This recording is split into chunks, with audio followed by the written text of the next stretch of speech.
नमस्कार सभी साथियों को स्वागत करता हूं सभी का इस यूट्यूब चैनल पर जिसका नाम है स्टडी विद पीएन लोधा। साथियों, राजस्थान जी के भूगोल की क्लास नंबर 11 लेकर आया हूं पीडीएफ सहित।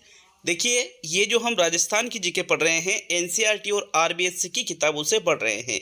इसके पहले की 10 क्लासें देखने के लिए चैनल पर जा सकते हो या फिर वीडियो के एंड में मैंने प्लेलिस्ट लगा दी है राजस्थान जीके की, तो आप वहाँ से भी पिछली 10 क्लासें देख सकते हो।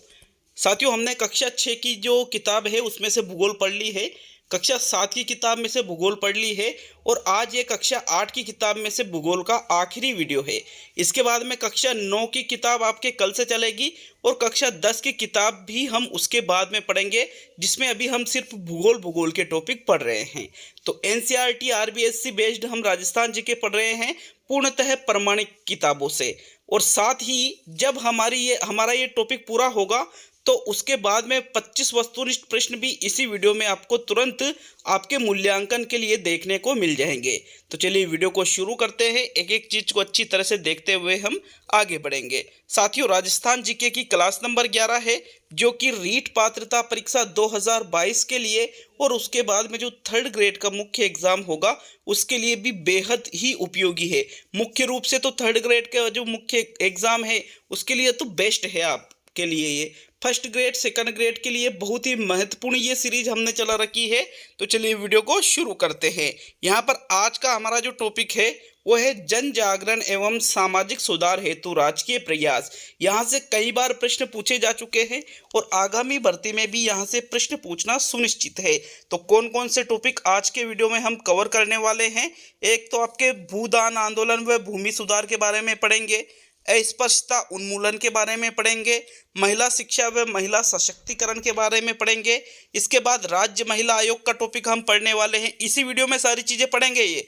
इसके बाद में महिला घरेलू हिंसा निरोधक अधिनियम 2005 के बारे में पढ़ेंगे, बेटी बचाओ बेटी पढ़ाओ अभियान के बारे में, मतदान प्रक्रिया भी इसी में पढ़ेंगे, सूचना का अधिकार पढ़ेंगे और उसके बाद में निशुल्क एवं अनिवार्य बाल शिक्षा का अधिकार अधिनियम जो 2009 है उसके बारे में भी इस वीडियो में पढ़ने वाले हैं। बाल अधिकार के बारे में पढ़ेंगे, चाइल्ड हेल्पलाइन और राजस्थान संपर्क पोर्टल।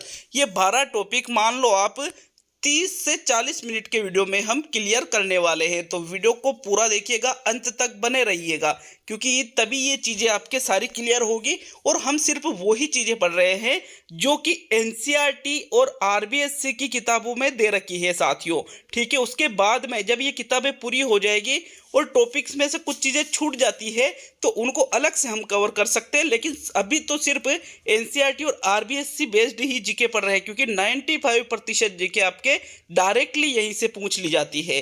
तो चलिए सबसे पहले हम पढ़ते हैं भूदान आंदोलन व भूमि सुधार के बारे में।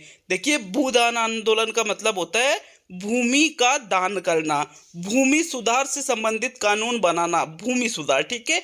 ये आज़ादी के आसपास की बात है साथियों, ठीक है, आज़ादी के आसपास की। तो देखो, विनोबा भावे ने 18 अप्रैल 1951 को तेलंगाना के एक छोटे से गांव तिरुचिरापल्ली में एक जमीन का टुकड़ा दान देकर भूदान आंदोलन की शुरुआत की। तो देखो, भूदान आंदोलन की शुरुआत राजस्थान में नहीं हुई थी बल्कि तेलंगाना में हुई थी साथियों। देखो कहाँ हुई थी, तेलंगाना में भूदान आंदोलन की शुरुआत हुई थी। और कब हुई थी? 18 अप्रैल 1951 को। जैसे अगर पूछ लिया कि भूदान आंदोलन, अब वैसे तो राजस्थान जीके पढ़ रहे हैं लेकिन राजस्थान जीके के अंतर्गत ये टॉपिक तो आता है, किंतु अगर शुरुआत की बात करें भूदान आंदोलन की तो भूदान आंदोलन की शुरुआत विनोबा भावे के द्वारा की गई थी। किसके द्वारा? विनोबा भावे के द्वारा 18 अप्रैल 1951 को की गई थी। कहाँ पर की गई थी? तेलंगाना में की गई थी और गांव का नाम क्या था? तिरुचिरापल्ली था साथियों। इस आंदोलन का मुख्य उद्देश्य जमीनी स्वामित्व की विषमता को दूर करना था, ठीक है। राजस्थान की बात करें हम भूदान आंदोलन की तो राजस्थान के नागौर जिले में भूदान प्रारंभ किया गया था। सबसे पहले कौन से जिले में? राजस्थान में। आप नागौर जिले को अच्छी तरह से पहचानते हो, तो नागौर जिले से भूदान आंदोलन की शुरुआत की गई थी राजस्थान में। प्रश्न बन गया साथियों आपके कि राजस्थान में भूदान आंदोलन कहाँ प्रारंभ किया गया था? तो राजस्थान के नागौर जिले में भूदान आंदोलन प्रारंभ किया गया था। तथा राज्य सरकार ने ग्राम दान अधिनियम 1971 भी पारित किया।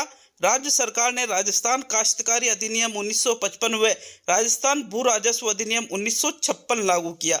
तो दोनों अलग अलग है। देखो, एक तो ग्राम दान अधिनियम 1971 बनाया था, एक राजस्थान काश्तकारी अधिनियम 1955। ये सभी चीजें भूमि सुधार से संबंधित थी। भूमि सुधार से संबंधित कानून बनाए गए जो राजस्थान में 3 कानून है। पहली चीज तो आपको क्या याद रखना है कि भूमि सुधार से संबंधित राजस्थान में कितने कानून हैं? 3। कौन कौन से? सबसे पहला आया था राजस्थान काश्तकारी अधिनियम 1955, फिर उसके बाद में आया राजस्थान भू राजस्व अधिनियम 1956 और उसके बाद में आया ग्राम दान अधिनियम 1971। तो आपको तीनों के ही सन याद रखने हैं क्योंकि एग्जाम में डायरेक्टली प्रश्न पूछा जा सकता है। तो भू राजस्व आए तो 1956 करना है, काश्तकार आए तो 55 सही करना है और ग्राम दान आए तो 1971 सही करना है। देखो आगे बढ़ते हैं साथियों, छोटी छोटी चीजें यहाँ पर हम देख रहे हैं जो कि एग्जाम की दृष्टि से बहुत ही उपयोगी है। इसके बाद में दूसरे नंबर का जो हमारा टॉपिक है वो है अस्पष्टता उन्मूलन। देखो, अस्पष्टता उन्मूलन का मतलब होता है कि पहले अभी तो वर्तमान में तो बहुत कम हो गया है, लेकिन पहले के ज़माने में अस्पष्टता का बहुत ज़्यादा, मतलब यूँ मान लीजिए आप हर जगह पर अस्पष्टता संबंधी चीज़ें पाई जाती थी। मतलब जो छुआछूत होती है, ठीक है, जैसे कि किसी की परछाई भी अगर उच्च जाति के लोगों के टच हो गए, परछाई में भी अगर वो आ गए तो मतलब उसको भी एक तरह से यूँ मान सकते हो आप कि भाई वो जो है वो दूषित हो जाते हैं। इस प्रकार ये सोच थी। तो देखो, अस्पष्टता उन्मूलन के बारे में पढ़ेंगे। समानता लोकतंत्र का अधिकार है, अतः भारत के प्रत्येक नागरिक को कानून के समक्ष समान माना जाता है। सभी को कानून का समान संरक्षण प्राप्त है। अर्थात संविधान के अनुसार राज्य किसी भी व्यक्ति में धर्म, नस्ल, जाति, वर्ण, लिंग या जन्म के आधार पर भेदभाव नहीं करेगा। एक तरह से यहाँ पर जो भेदभाव की जो नीतियाँ थी, जैसे यूँ मान लीजिए उच्च जाति और नीची जाति, ज़्यादातर भेदभाव इनमें होता था। धर्म के अनुसार भेदभाव किया जाता था, नस्ल के, जाति के अनुसार, वर्ण के कि ये उच्च वर्ण का है, लिंग के अनुसार मतलब पुरुष और स्त्रीलिंग या फिर नपुंसकलिंग, इन चीज़ों में भी भेदभाव, जन्म के आधार पर भेदभाव। तो साथियों इसके लिए कानून बना है समानता का अधिकार। कौन सा अधिकार? समानता का अधिकार। इसके अनुसार आप किसी भी प्रकार से किसी भी व्यक्ति में भेदभाव नहीं कर सकते हो। संविधान के अनुच्छेद 17 में छुआछूत अथवा अस्पृश्यता को दंडनीय अपराध घोषित किया गया है। जैसे मान लीजिए अगर कोई व्यक्ति किसी दूसरे व्यक्ति से छुआछूत या अस्पृश्यता जैसी चीजें रखता है तो यह आता है अनुच्छेद 17 के अंतर्गत, जो कि एक अपराध है, उसको इस चीज का दंड मिलेगा साथियों। तो एक प्रश्न यहाँ से बन जाता है कि छुआछूत या अस्पृश्यता को दंडनीय अपराध कौन से संविधान के अनुच्छेद में घोषित किया गया है? तो अनुच्छेद 17 आपका सही उत्तर होगा। अतः भारत सरकार ने नागरिक अधिकार संरक्षण अधिनियम 1955 लागू किया। किस लिए किया? ताकि ये जो चीजें हैं वो दूर हो सके। राजस्थान सरकार ने भी अस्पृश्यता अधिनियम 1955 को अपने यहाँ प्रभावशाली रूप से लागू किया। तो सीधी सी बात है, अस्पृश्यता संबंधित जो कानून बनाए गए वो 1955 में बनाए गए थे। कब बनाए गए थे? 1955 में। चाहे वो भारत में हो चाहे वो राजस्थान में हो, दोनों जगह एक ही समय में। और अनुच्छेद 17 याद रखना है, अस्पृश्यता संबंधी जो दंड का उल्लेख किया गया है वो अनुच्छेद 17 में किया गया है साथियों। चलिए, और कानून कब बनाया गया? 1955 में बनाया गया। तो आगे बढ़ते हैं। अब हम बात करेंगे महिला शिक्षा व महिला सशक्तिकरण के बारे में। तो साथियों, एक पंडित जवाहरलाल नेहरू का एक कथन है। पंडित जवाहरलाल नेहरू ने कहा था, आप किसी भी राष्ट्र में महिलाओं की स्थिति को देखकर उस राष्ट्र की हालत बता सकते हो। बहुत ही प्रसिद्ध हुआ यह कथन उनका कि किसी भी राष्ट्र में आप जाओ, वहाँ महिलाओं की जो स्थिति है उस स्थिति को देख करके ही आप ये अंदाजा लगा सकते हो कि उस राष्ट्र की हालत क्या है या उस राष्ट्र की हालत क्या होगी। इस चीज को आप, महिलाओं की स्थिति अगर अच्छी है तो मतलब राष्ट्र उन्नति की ओर है, और महिलाओं की जो हालत है वो पिछड़ी स्थिति में है तो मतलब राज्य जो वहाँ का राष्ट्र है वो भी पिछड़ा हुआ है साथियों। स्वतंत्रता के समय देश में महिला साक्षरता दर बहुत कम थी। अपना भारत कब आज़ाद हुआ? 1947 में। तो वहाँ पर उस समय 1947 के आसपास बहुत ही कम महिलाएं साक्षर हुआ करती थी साथियों। राजस्थान की बात करें अगर हम, तो 1951 की जो जनगणना हुई थी राजस्थान की, उसके अनुसार राजस्थान की महिला साक्षरता दर 2.51% मात्र थी। देखो 100 में से 2.51% महिलाएं ही पढ़ी लिखी थी साथियों। कितनी कम साक्षरता दर थी 1951 की जनगणना के अनुसार राजस्थान में। स्वतंत्रता के बाद में विभिन्न प्रोत्साहन योजनाओं के माध्यम से महिला शिक्षा को बढ़ावा दिया गया, जिसके परिणाम स्वरूप 2011 की जनगणना अनुसार राजस्थान की महिला साक्षरता दर है, ये ना टाइपिंग मिस्टेक हुई है, दर 52.11% हो गई। तो देखो 1951 में महिला साक्षरता दर 2.51% थी राजस्थान में। 2011 में महिला साक्षरता दर 52.11% हो गई। तो कितना अंतर आ गया 2.51 में और 52.11% में। तो मतलब अभी 2021 वाले आंकड़े तो आए ही नहीं, तो आपको 52.11% ही याद रखने हैं साथियों। देखो अभी 2021 के जो आंकड़े आएंगे उसमें ये जो प्रतिशत है ये और ज़्यादा बढ़ने वाला है। नोट करके लिखा है मैंने। महिला सशक्तिकरण के लिए राज्य सरकार के प्रमुख प्रयास निम्न हैं। मतलब महिलाओं को और अच्छी स्थिति में ले जाने के लिए राज्य सरकार के द्वारा और क्या क्या प्रयास किए जा रहे हैं, उन चीज़ों को भी हम देखने वाले हैं। तो देखो चौथे नंबर पे आपके आता है एक राज्य महिला आयोग। देखो राज्य महिला आयोग का गठन इसलिए किया जाता है ताकि महिलाओं की स्थिति और अच्छी हो। राज्य सरकार ने 15 मई 1999 को राजस्थान राज्य महिला आयोग का गठन किया। तो कब किया गया गठन? राज्य महिला आयोग का गठन राजस्थान सरकार के द्वारा 1999 में। 1999 में कब? 15 मई को 1999 में राज्य महिला आयोग का गठन किया गया। यह महिलाओं के प्रति यदि कोई अनुचित व्यवहार करता है तो उसकी जांच करता है। राज्य लोक सेवाओं में महिलाओं के प्रति भेदभाव दूर करना तथा महिलाओं की दशा में सुधार की दृष्टि से प्रभावी कदम उठाता है। तो ये राज्य महिला आयोग के कुछ कार्य है कि अगर कोई महिलाओं के साथ अनुचित व्यवहार कर रहा है तो उसकी जांच इसके द्वारा राज्य महिला आयोग के द्वारा की जाती है। राज्य लोक सेवाओं में महिलाओं के प्रति कोई भेदभाव नहीं हो, इसके लिए ये सुनिश्चित करता है तथा महिलाओं की दशा में सुधार की दृष्टि से भी ये प्रभावी कदम उठाता है। अगर राज्य महिला आयोग की बात करें साथियों, तो राज्य महिला आयोग में एक तो अध्यक्ष होता है और इसके 3 सदस्य होते हैं। अध्यक्ष का कार्यकाल 3 वर्ष का होता है। मतलब कुल सदस्य कितने हैं? अध्यक्ष सहित 4 सदस्य है, 3 तो सदस्य और 1 अध्यक्ष। और 1 अध्यक्ष का कार्यकाल मतलब कितने समय तक अध्यक्ष बना रहता है? 3 वर्ष तक राज्य महिला आयोग का अध्यक्ष बना रहता है। इसका कार्यकाल है 3 वर्ष। तो आपसे राज्य महिला आयोग से संबंधित 2-3 प्रश्न पूछे जा सकते हैं। पहला प्रश्न आपके है, क्या याद रखना है कि राज्य सरकार ने राज्य महिला आयोग का गठन कब किया गया? राजस्थान सरकार ने तो 15 मई 1999 को किया। राज्य महिला आयोग में अध्यक्ष सहित कितने सदस्य होते हैं? तो अध्यक्ष सहित यहाँ पर 4 सदस्य होते हैं। ठीक है, एक तो अध्यक्ष और 3 सदस्य। अध्यक्ष का कार्यकाल कितने वर्ष होता है? तो 3 वर्ष होता है साथियों। चलिए आगे बढ़ते हैं। 5वें नंबर पे हम पढ़ रहे हैं महिला घरेलू हिंसा अधिनियम 2005। साथियों महिला घरेलू हिंसा मतलब सीधा सा मतलब है कि ये जो अधिनियम है ये इसलिए बनाया गया ताकि महिलाओं को जो घरेलू हिंसा का शिकार होती है, जो महिलाएं या घरेलू हिंसा का जो सामना करना पड़ता है, उसके लिए कानून बने। तो महिलाओं को घरेलू हिंसा से संरक्षण और तुरंत राहत देने के उद्देश्य से भारत सरकार द्वारा यह अधिनियम लागू किया गया। इस अधिनियम में घरेलू हिंसा को व्यापक रूप से परिभाषित किया गया है। घरेलू हिंसा कई प्रकार की हो सकती है, जैसे मानसिक रूप से भी घरेलू हिंसा हो सकती है या शारीरिक रूप से भी घरेलू हिंसा हो सकती है। तो इस चीज़ के लिए संरक्षण कौन सा अधिनियम देता है? महिला घरेलू हिंसा अधिनियम 2005।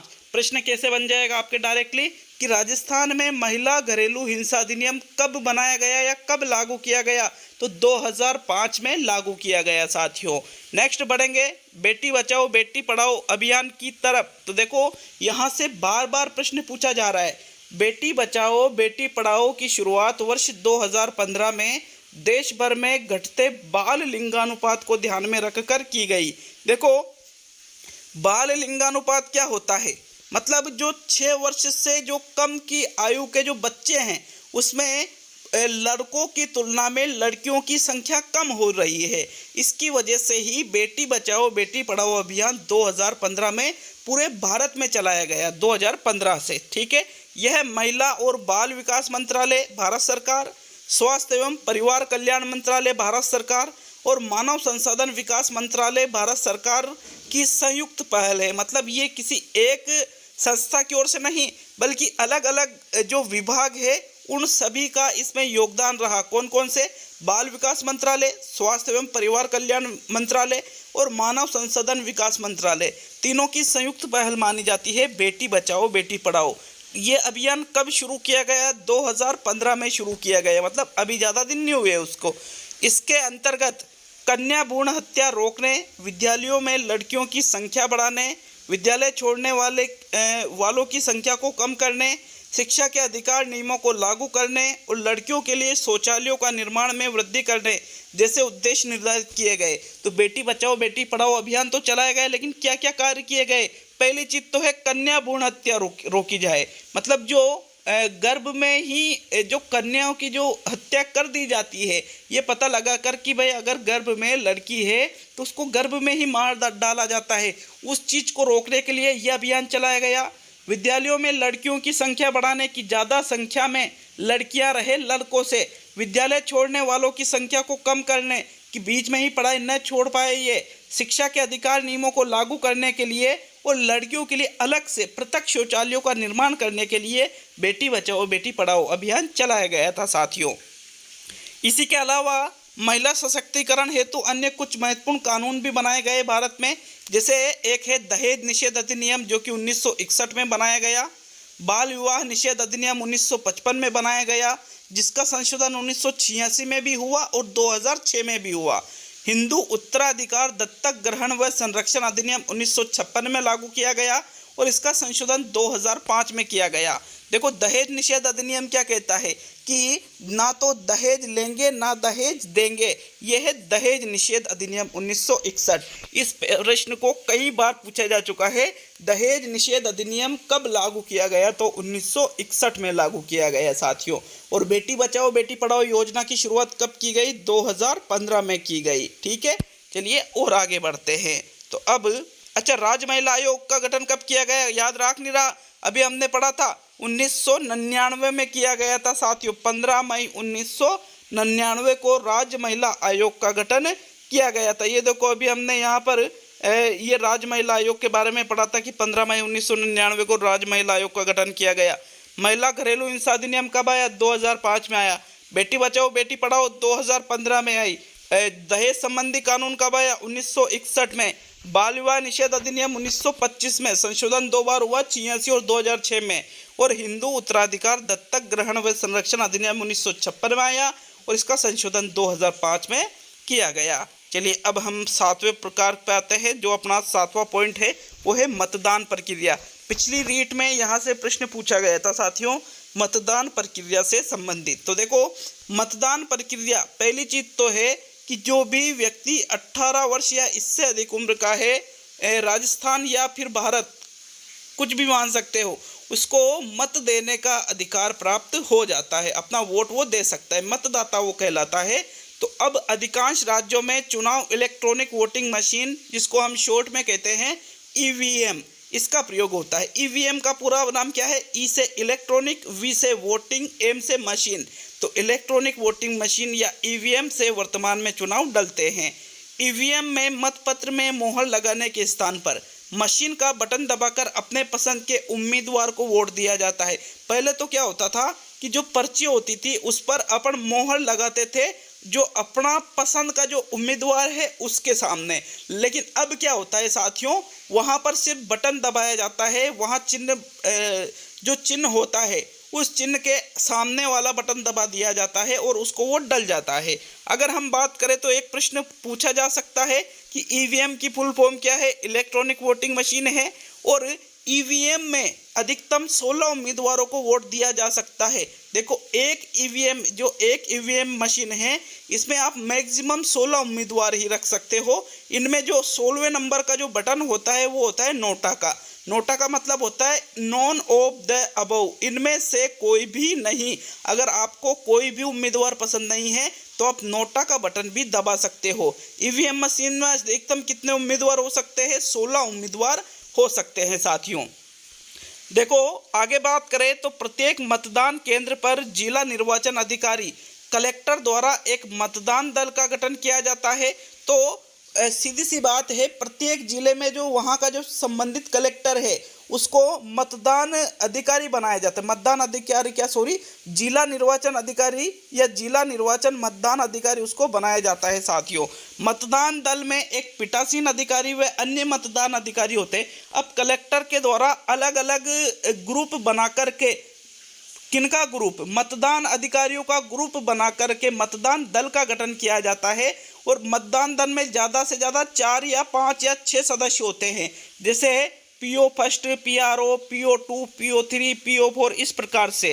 तो एक तो होता है PRO जिसको हम पीठासीन अधिकारी कहते हैं, और अन्य होते हैं मतदान अधिकारी। देखो, मतदान प्रक्रिया में मतदाताओं के बाएं हाथ की तर्जनी लिखा था, यहाँ तर्जनी उंगली पर अमिट स्याही लगाई जाती है। जैसे जिसने जो वोट डालेगा, तो जो वहाँ पर वोट डालने गए तो उसकी जो बायां हाथ है, मतलब उसका जो उल्टा हाथ है, उसकी तर्जनी उंगली है, वहाँ पर अमिट स्याही जो मिटती नहीं है तुरंत, 2-3 दिन तक तो बिल्कुल भी नहीं मिटती है साथियों, तो वो लगाई जाती है। उससे ये पता चल जाता है किसने वोट डाला है या नहीं। विशेष लिखा है, आजकल EVM मशीन के साथ वीवीपैट मशीन का भी उपयोग किया जाता है। देखो, वीवीपैट मशीन जो है वो क्या होती है कि अपन ने, जैसे मान लो कोई कैंडिडेट है जिसका चुनाव चिन्ह क्या है, मोबाइल है। अब आपने कैंडिडेट के नाम के सामने जो बटन दबाया है, तो बटन दबाते ही इस वीवीपैट मशीन से एक पर्ची आती है और उसमें नाम सहित जो चुनाव चिन्ह है वो आपको दिख जाता है कि आपने किसको वोट दिया है। तो ये चुनाव में पारदर्शिता लाने के लिए वीवीपैट मशीन का प्रयोग किया जाता है। वीवीपैट मशीन का पूरा नाम है साथियों, voter verifiable paper audit trial. देखो, V से वोटर, फिर वापस V से वेरीफाइबल, P से पेपर, A से ऑडिट और T से ट्रायल। यह एक प्रिंटर युक्ति है। इसे 8 सेकंड तक इसमें पर्ची दिखाई देती है। कितने सेकंड तक? 8 सेकंड तक आप देख सकते हो कि आपने किसको वोट डाला है। अब देखेंगे उसके बाद में सूचना का अधिकार। तो सूचना का अधिकार की बात करें, सन 2000 में राजस्थान सूचना का अधिकार कानून बनाने वाला देश का पहला राज्य बना। सबसे पहले सूचना के अधिकार के ऊपर कानून किसके द्वारा बनाया गया? तो सूचना के अधिकार के ऊपर सबसे पहले कानून राजस्थान राज्य के द्वारा ही बनाया गया। कब बनाया गया? सन 2000 में बनाया गया साथियों। भारत सरकार ने भी सूचना का अधिकार अधिनियम 2005 बनाया। इस कानून के माध्यम से आम व्यक्ति, सरकार अथवा किसी भी सरकारी विभाग से सूचना प्राप्त कर सकता है। साथियों, नॉर्मली यहाँ से जो आपके प्रश्न बनेंगे एग्जाम में, पहले चीज तो ये कि एक प्रश्न बन जाता है कि भारत में सर्वप्रथम किस राज्य के द्वारा सूचना के अधिकार पर कानून बनाया गया था? तो राजस्थान राज्य के द्वारा सबसे पहले सूचना के अधिकार पर कानून बनाया गया था। और कब बनाया गया था? सन 2000 में। ठीक है। अब इसके बाद में ये तो राजस्थान में कानून बन गया। अब ये जो इतना उपयोगी सिद्ध हुआ साथियों कि भारत सरकार को भी इसके ऊपर कानून बनाना पड़ा। कौन सा? सूचना का अधिकार अधिनियम 2005। साथियों, कोई भी व्यक्ति इस अधिकार के तहत किसी भी जो विभाग है वहां से सूचना प्राप्त कर सकता है। तो देखो, अब हम अगले पॉइंट की ओर बढ़ते हैं। हमारे अगला पॉइंट है निःशुल्क एवं अनिवार्य बाल शिक्षा का अधिकार अधिनियम 2009, जिसको हम शॉर्ट में RTE 2009 के नाम से भी जानते हैं। साथियों देखिएगा, यहाँ इसको हालांकि मैंने पहले बहुत डिटेल से पढ़ा रखा है, लेकिन फिर भी कुछ कॉमन चीज़ें यहाँ पर हम पढ़ने वाले हैं। नॉर्मली जो किताब में दे रखी है कि शिक्षा को सरल व सुलभ बनाने के उद्देश्य से भारत सरकार द्वारा यह अधिनियम सन 2009 में बनाया गया। तो सबसे पहली चीज़ तो यह कि निःशुल्क एवं बाल शिक्षा का अनिवार्य अधिकार अधिनियम कब बनाया गया? सन 2009 में यह अधिनियम बनाया गया और इस अधिनियम को RTE 2009 के नाम से भी जानते हैं। इसी तरह राजस्थान सरकार ने राजस्थान निःशुल्क एवं अनिवार्य बाल शिक्षा का अधिकार अधिनियम 2010 बनाया, जो 1 अप्रैल 2011 को लागू हुआ। तो देखो, दोनों में बहुत अंतर है। डायरेक्टली प्रश्न पूछा निःशुल्क व अनिवार्य बाल शिक्षा का अधिकार अधिनियम कब बना? 2009 में। और अगर प्रश्न पूछा राजस्थान निःशुल्क, राजस्थान शब्द आगे लग जाता है, तो फिर यह अधिनियम 2010 में बना था साथियों। और इसे राजस्थान में कब लागू किया गया? 1 अप्रैल 2011 को राजस्थान में लागू किया गया था। कब? 1 अप्रैल 2011 को लागू किया गया था साथियों। आगे हम बात करें तो इस अधिनियम में 6 से 14 आयु वर्ग के बच्चों को निःशुल्क व अनिवार्य प्रारंभिक शिक्षा कक्षा 1 से 8 तक का प्रावधान किया गया। तो एक चीज ये हो जाती है कि भाई जो RT 2009 है इसमें कितने आयु वर्ग के बच्चों को सम्मिलित किया जाता है, तो इसमें 6 से लेकर के 14 वर्ष तक के जो बच्चे हैं उनको शामिल किया जाता है साथियों। और उनकी जो प्रारंभिक शिक्षा का मतलब कक्षा 1 से 8 तक की शिक्षा से लिया जाता है। अगर कोई कक्षा 1 से 5 तक की शिक्षा याद रखता है तो वो गलत है। कक्षा 1 से 8वीं तक की जो बालक शिक्षा ग्रहण करता है उसके लिए ये अधिनियम बनाया गया था और सभी को निःशुल्क शिक्षा प्रदान की जाए, इसके लिए ये अधिनियम बनाया गया साथियों। जैसे मान लीजिए कि भाई एक बालक है जो 6 साल का है तो वो कक्षा 1 में पढ़ेगा, मतलब उसका एडमिशन कहाँ होगा, कक्षा 1 में। 7 साल का है तो उसका एडमिशन कहाँ होगा, कक्षा 2 में होगा। 8 साल का है तो कक्षा 3 में होगा। 9 साल का है तो कक्षा 4 में होगा, उसका एडमिशन होने की बात की जा रही है। 10 साल का है तो कक्षा 5 में एडमिशन होगा। 11 साल का है तो कक्षा 6 में एडमिशन होगा। 12 साल का है तो कक्षा 7 में एडमिशन होगा और 13 साल का है तो कक्षा 8 में उसका एडमिशन होगा और 14वें साल में कक्षा 8 को वो पास कर लेगा साथियों। देखिए इस अधिनियम के तहत बच्चा अपनी आयु अनुसार निर्धारित कक्षा में कभी भी प्रवेश ले सकता है। जैसे अगर वो मान लीजिए 10 साल तक पढ़ाई नहीं और उसकी उम्र 10 साल प्लस हो चुकी है, मतलब 11 साल में वो जा चुका है, तो साथियों वो 11 साल के अनुसार उस कक्षा में ही प्रवेश लेगा, कक्षा 1 में नहीं पढ़ेगा। फिर वो 4th-5वीं कक्षा में डायरेक्टली पढ़ सकता है, ऐसा ये अधिनियम कहता है। देखो निजी स्कूलों में कमजोर एवं पिछड़े वर्ग के बच्चों के लिए 25% सीटें आरक्षित होती है, जिसके बदले राज्य सरकार द्वारा तय राशि निजी स्कूलों को दी जाती है। ये भी इसी अधिनियम के तहत होता है साथियों कि जो प्राइवेट स्कूल है, प्राइवेट स्कूल चाहे उसमें कितनी भी फीस है लेकिन उसका जो एक क्लास जो है उसकी 25% सीटें निःशुल्क रहेगी, गरीब बच्चों के लिए रहेगी साथियों। इसके तहत जैसे अगर उस स्कूल की एक बच्चे की फीस अगर 1 लाख भी है तो भी 25%, उस स्कूल के एक क्लास में 100 बच्चे हैं तो 25 बच्चे बिल्कुल फ्री पढ़ेंगे और उनका जो खर्च आएगा वो वहाँ की राज्य सरकार देगी। और वो बच्चे किसके अंतर्गत आ जाएंगे, प्राइवेट स्कूल में भी RT के तहत के अंतर्गत आ जाएंगे साथियों। तो RT में से आपसे 2-3 प्रश्न आपको याद रखना है कि प्राइवेट स्कूलों के लिए सरकार ने कितने प्रतिशत बच्चों के लिए, गरीब बच्चों के लिए सीटें आरक्षित कर रखी है, 25% सीटें। फिर एक प्रश्न ये बन जाता है कि RT 2009 किस आयु वर्ग के बच्चों के लिए, 6 से 14 आयु वर्ग के बच्चों के लिए। प्रारंभिक शिक्षा का मतलब क्या है, कक्षा 1 से 8 तक की शिक्षा। राजस्थान में RT 2009 कब लागू किया गया, तो 1 अप्रैल 2011 को राजस्थान में लागू किया गया। ये कुछ चीजें आपको याद रखनी है। 9वें नंबर पे हम पढ़ेंगे साथियों बाल अधिकार के बारे में। तो देखो 20 नवंबर 1989 को संयुक्त राष्ट्र की आम सभा द्वारा बाल अधिकार समझौते को पारित किया गया था। इस बाल अधिकार समझौते पर भारत ने 1992 में हस्ताक्षर कर अपनी प्रतिबद्धता व्यक्त की। मतलब बाल अधिकार से संबंधित एक कानून बनाया गया, किसके द्वारा, संयुक्त राष्ट्र के द्वारा एक कानून बनाया गया था 20 नवंबर 1989 को।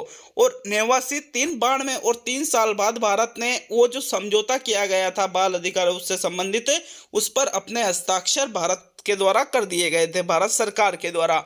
बच्चों के ये अधिकार 4 मूल सिद्धांतों पर आधारित है। जो बाल अधिकारों की बात की जा रही है, कौन कौन से मूल सिद्धांत इसमें हैं, एक में जीवन जीने का अधिकार है, एक में सुरक्षा का अधिकार है कि सुरक्षा की जिम्मेदारी ली जाएगी, विकास का अधिकार है और एक में सहभागिता का अधिकार है। तो इन मूल सिद्धांतों पर बाल अधिकार टिका हुआ है। प्रश्न क्या बनेगा आपके कि एक प्रश्न आपके सबसे पहले बन जाएगा कि संयुक्त राष्ट्र संघ के द्वारा, संयुक्त राष्ट्र की आम सभा द्वारा कब बाल अधिकार समझौता पारित किया गया था, तो 20 नवंबर 1989 को पारित किया गया था। भारत के द्वारा इस समझौते पर कब हस्ताक्षर किए गए, तो 1992 में हस्ताक्षर किए गए थे साथियों। नेक्स्ट बात करेंगे चाइल्ड हेल्पलाइन की। तो यहाँ से एक ही प्रश्न बनेगा कि चाइल्ड हेल्पलाइन का नंबर कौन सा है, तो 1098 पे आप कॉल करोगे तो चाइल्ड हेल्पलाइन पर कॉल लग जाएगा। राजस्थान में कठिनाइयों में घिरे कोई बालक है, पीड़ित बालक है, लावारिस बालक है, देख रेख और संरक्षण की जरूरत वाले बालक है, तो 24 घंटे निःशुल्क आपातकालीन पहुंच सेवा चालू कर रखी है। 1098 टोल फ्री टेलीफोन सेवा है साथियों, कॉल करके आप इन बच्चों की सहायता कर सकते हो। तो प्रश्न एक ही बन सकता है कि चाइल्ड केयर हेल्पलाइन नंबर कौन सा है, तो 1098। नेक्स्ट बात करेंगे राजस्थान संपर्क पोर्टल की। तो राज्य सरकार ने सितंबर 2019 को जन सामान्य की शिकायतों को दर्ज करने और समस्याओं का निराकरण करने का अभिनव प्रयास प्रारंभ किया। एकदम नया प्रयास था साथियों कि जो सामान्य जो लोग हैं, जो आम आदमी हैं, वो किस प्रकार से अपनी शिकायतें सरकार को पहुंचा सके। तो इसके लिए राजस्थान संपर्क पोर्टल की शुरुआत सितंबर 2019 में की गई थी। इस पर कोई भी व्यक्ति कार्यालय में उपस्थित हुए बिना समस्याओं को ऑनलाइन दर्ज करवा सकता है। आपको अलग अलग कार्यालयों में जाने की जरूरत नहीं है, आप ऑनलाइन पोर्टल पर भी अपनी शिकायत दर्ज करवा सकते हो। कब शुरू किया गया राजस्थान संपर्क पोर्टल? सितंबर 2019 में। सिटीजन कॉल सेंटर 181 से शिकायत को दर्ज कराने व उसकी सूचना प्राप्त करने की निःशुल्क सुविधा भी प्रदान की गई है। जो राजस्थान जनसंपर्क पोर्टल है, इसका नंबर है 181। यहाँ से अगर आपकी कोई समस्या है तो आप राज्य सरकार को इससे अवगत करा सकते हो या फिर उसकी शिकायत करवा सकते हो साथियों। तो ये जो 10-11 टॉपिक हमने पढ़े हैं, आशा है अच्छी तरह से क्लियर होंगे। अगर फिर भी कोई डाउट हो तो नीचे कमेंट में जरूर लिखिएगा। इनसे संबंधित अब महत्वपूर्ण प्रश्न अब हम देखने वाले हैं। लगभग 25 प्रश्न यहाँ हल करने वाले हैं साथियों। तो कोशिश रहेगी कि भाई 20 प्रश्न से आपके एक भी प्रश्न कम सही नहीं होना चाहिए। कम से कम 20 प्रश्न तो आपके सही होना ही चाहिए साथियों। वो प्रमुख प्रश्नों को देख लेते हैं। आपके पहला प्रश्न यहाँ पूछा गया है, भारत में भूदान आंदोलन की शुरुआत कब हुई थी? तो साथियों सबसे पहले मैंने आपको इसी टॉपिक को पढ़ाया था और अच्छी तरह से आपको बताया था कि भारत में भूदान आंदोलन राजस्थान में नहीं बल्कि तेलंगाना में शुरू हुआ था 18 अप्रैल 1951 को। कब शुरू हुआ था? 18 अप्रैल 1951 को भूदान आंदोलन की शुरुआत की गई तेलंगाना में। और किसके द्वारा? विनोबा भावे के द्वारा यहाँ पर इस आंदोलन की शुरुआत की गई थी। विनोबा भावे के द्वारा इस आंदोलन की शुरुआत की गई थी साथियों। नेक्स्ट प्रश्न नंबर 2 है, राजस्थान भू राजस्व अधिनियम कब लागू हुआ? तो मैंने एक तो ग्राम दान बताया था, ग्राम दान 1971 में लागू किया गया साथियों। एक आपको राजस्थान भू राजस्व अधिनियम बनाया गया था जो कि 1956 में बनाया गया। कब लागू किया गया? 1956 में लागू किया गया। और एक शब्द बताया था आपको काश्तकारी वाला, काश्तकारी वाला 1955 में लागू किया गया था। नेक्स्ट प्रश्न नंबर 3 की ओर बढ़ते हैं। तो तीसरा प्रश्न, संविधान के किस अनुच्छेद में छुआछूत को दंडनीय अपराध घोषित किया गया है? तो साथियों संविधान का मैंने आपको एक अनुच्छेद बताया था, अनुच्छेद 17। कौन सा अनुच्छेद? अनुच्छेद 17 में ही छुआछूत को दंडनीय अपराध घोषित किया गया है। प्रश्न नंबर 4, राजस्थान में छुआछूत अधिनियम कब लागू किया गया? तो साथियों छुआछूत अधिनियम राजस्थान में 1955 में लागू किया गया। कब लागू किया गया? 1955 में। नेक्स्ट प्रश्न नंबर 5 है, आप किसी भी राष्ट्र में महिलाओं की स्थिति को देखकर उस राष्ट्र की हालत बता सकते हो। यह कथन किसका है? मैंने आपको इसको मोस्ट इंपोर्टेंट करवाकर अच्छी तरह से बताया था कि ये जो कथन है, ये कथन पंडित जवाहरलाल नेहरू द्वारा कहा गया है। किनके द्वारा? पंडित जवाहरलाल नेहरू के द्वारा ये कथन दिया गया है साथियों। प्रश्न नंबर 6, 1951 की जनगणना के अनुसार राजस्थान में महिला साक्षरता दर कितने प्रतिशत थी? तो साथियों इसको भी मैंने आपको अच्छी तरह बताया था कि जब भारत आज़ाद हुआ था तो उस समय की जो जनगणना के अनुसार राजस्थान की जो महिला साक्षरता दर थी वो सिर्फ 2.51% ही थी। कितनी थी? 2.51%, मतलब 2.5% के लगभग थी ये। 2011 की जनगणना के अनुसार राजस्थान में महिला साक्षरता दर कितने प्रतिशत है?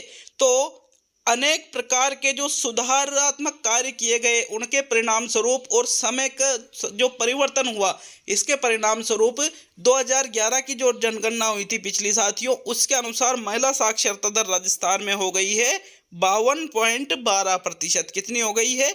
52.12%, जबकि यहाँ थी 2.51%। कितना अंतर आया है साथियों। नेक्स्ट प्रश्न नंबर 7, राजस्थान में राज्य महिला आयोग का गठन कब किया गया? तो अच्छी तरह से बताया था, रिपीट करके बताया था कि राज्य महिला आयोग का गठन राजस्थान में 15 मई 1999 को किया गया। कब किया गया? 15 मई 1999 को किया गया साथियों। नेक्स्ट प्रश्न नंबर 9 पे आते हैं, राज्य महिला आयोग में अध्यक्ष सहित कुल कितने सदस्य होते हैं? तो एक तो आपके अध्यक्ष होता है राज्य महिला आयोग में और 3 इसके सदस्य होते हैं साथियों। प्रश्न नंबर 10 है, राज्य महिला आयोग के अध्यक्ष का कार्यकाल कितना होता है? तो कार्यकाल भी अच्छी तरह से बताया था, कार्यकाल होता है 3 वर्ष। कितना होता है? 3 वर्ष होता है। प्रश्न नंबर 11 है महिला घरेलू हिंसा निरोधक अधिनियम कब लागू किया गया। साथियों, महिला घरेलू हिंसा अधिनियम क्यों लागू किया गया था। महिलाओं को संरक्षण प्राप्त करने के लिए, घरेलू हिंसा से संरक्षण और सुरक्षा प्राप्त करने के लिए ये 2005 में लागू किया गया। किसके द्वारा? भारत सरकार द्वारा ये अधिनियम लागू किया गया था। प्रश्न नंबर 12 है बेटी बचाओ बेटी पढ़ाओ अभियान की शुरुआत कब की गई। तो ये तो अभी मैंने यूँ कहा था कि इसको ज़्यादा दिन नहीं हुए हैं, ये 2015 में शुरू किया गया बेटी बचाओ बेटी पढ़ाओ अभियान। प्रश्न नंबर 13 है दहेज निषेध अधिनियम कब लागू किया गया। इस प्रश्न को कई बार पूछा जा चुका है साथियों। दहेज निषेध अधिनियम जो है ये 1961 में लागू किया गया। कब लागू किया गया? 1961 में। प्रश्न नंबर 14 है एक ईवीएम में अधिकतम कितने उम्मीदवारों को वोट दिया जा सकता है। तो साथियों, एक ईवीएम मतलब इलेक्ट्रॉनिक वोटिंग मशीन जो होती है, इसमें अधिकतम आप 16 उम्मीदवारों को वोट दे सकते हो। और इसमें जो अंतिम बटन होता है वो नोटा का किसका? नोटा का होता है। नोटा मतलब नॉन ऑफ द अबव, मतलब इनमें से कोई भी उम्मीदवार पसंद नहीं है। प्रश्न नंबर 15 है मतदान प्रक्रिया में जिला निर्वाचन अधिकारी कौन होता है। तो मतदान प्रक्रिया में जो निर्वाचन अधिकारी है वहाँ का जो जिला कलेक्टर होता है वो ही जिला निर्वाचन अधिकारी होता है साथियों, मतदान प्रक्रिया में। नेक्स्ट प्रश्न नंबर 16 पे आते हैं। तो 16वां प्रश्न, देश में सूचना का अधिकार सर्वप्रथम किस राज्य में लागू किया गया। अच्छी तरह से बताया था कि सबसे पहले देश में सूचना का अधिकार राजस्थान में लागू किया गया। कहाँ लागू किया गया? राजस्थान में लागू किया गया। और कब लागू किया गया था साथियों? प्रश्न नंबर 17 ये पूछ रहा है कि कब लागू किया गया। तो 2000 में लागू किया गया था, सन 2000 में लागू किया गया था। जबकि 18वां प्रश्न है भारत सरकार में सूचना अधिकार कब बनाया भारत सरकार में। तो 2005 में भारत सरकार के द्वारा सूचना का अधिकार बनाया गया। जबकि राजस्थान में तो 2000 में ही बना गया था। नेक्स्ट प्रश्न नंबर 19, राजस्थान निःशुल्क एवं अनिवार्य बाल शिक्षा का अधिकार अधिनियम 2010 कब लागू किया गया। तो आगे राजस्थान आ रहा है, तो यहाँ पर ये 1 अप्रैल 2011 को लागू किया गया था राजस्थान में। कब? 1 अप्रैल 2011 को राजस्थान में यह अधिकार अधिनियम लागू किया गया था साथियों। RT जो 2009 है वो वाला। ठीक, नेक्स्ट प्रश्न नंबर 20 पे आते हैं। तो 20वां प्रश्न, RT 2009 में किस आयु वर्ग के बच्चों को शामिल किया गया। साथियों, इसमें 6 से 14 वर्ष तक के जो बच्चे हैं उन बच्चों को RT 2009 में सम्मिलित किया गया, 6 से 14 वर्ष तक के बच्चों को। नेक्स्ट प्रश्न नंबर 21 है RT 2009 में प्रारंभिक शिक्षा का तात्पर्य किससे है। तो RT 2009 के अंतर्गत जो प्रारंभिक शिक्षा की बात की जाती है उसका मतलब होता है कक्षा 1 से लेकर के 8वीं तक की जो शिक्षा है यही प्रारंभिक शिक्षा होती है। प्रश्न नंबर 22 है RT के तहत निजी विद्यालयों में कमजोर व पिछड़े बालकों के लिए कितने प्रतिशत सीटें आरक्षित है। तो साथियों, मैंने आपको अच्छी तरह से क्या बताया था कि RT ये कहती है चाहे कोई सा भी प्राइवेट विद्यालय है वहाँ की जो 25% सीटें हैं वो गरीब वर्ग और कमजोर वर्ग के बच्चों के लिए आरक्षित रहेगी। और उसका जो खर्चा आएगा वहाँ की जो राज्य सरकार रहेगी उसका संबंध मतलब खर्चे की जिम्मेदारी उसकी रहेगी। प्रश्न नंबर 23 है बाल अधिकार समझौते पर भारत ने कब हस्ताक्षर किए। तो साथियों, बाल अधिकार समझौते पर भारत के द्वारा सन 1992 में हस्ताक्षर किए गए, जबकि संयुक्त राष्ट्र संघ के द्वारा इसे 1989 में लागू किया गया था। प्रश्न नंबर 24 देख लेते हैं। 24वां प्रश्न है चाइल्ड हेल्पलाइन हेतु निःशुल्क टोल फ्री नंबर कौन से हैं। साथियों, अगर कोई बच्चा आपको असहाय लगता है या फिर उसके माता पिता उसके साथ में नहीं है या उसको सहायता की जरूरत है तो आप निःशुल्क नंबर 1098 पर कॉल करके उस बच्चे की मदद कर सकते हो। प्रश्न नंबर 25 है राजस्थान संपर्क पोर्टल की शुरुआत कब की गई। तो साथियों, राजस्थान में बिना कार्यालयों में जाए ही, आपको कार्यालय में जाने की जरूरत नहीं है, आप ऑनलाइन अपनी शिकायत दर्ज करवा सकते हो राजस्थान संपर्क पोर्टल पर। और इसकी शुरुआत 2019 में की गई। कब की गई? 2019 में। तो ये प्रश्न भी हमने देखे हैं। आशा है वीडियो अच्छा लगा होगा। इसी प्रकार से राजस्थान जीके पढ़ने के लिए चैनल को सब्सक्राइब जरूर करें और कमेंट करके बताएं वीडियो आपको कैसा लगा। वीडियो को एक लाइक जरूर करिएगा और सिर्फ इतना ही कहता हूँ, एक शेयर जरूर करिएगा साथियों, बस। ठीक है, मिलते हैं अगले वीडियो में। बहुत बहुत धन्यवाद वीडियो को पूरा देखने के लिए।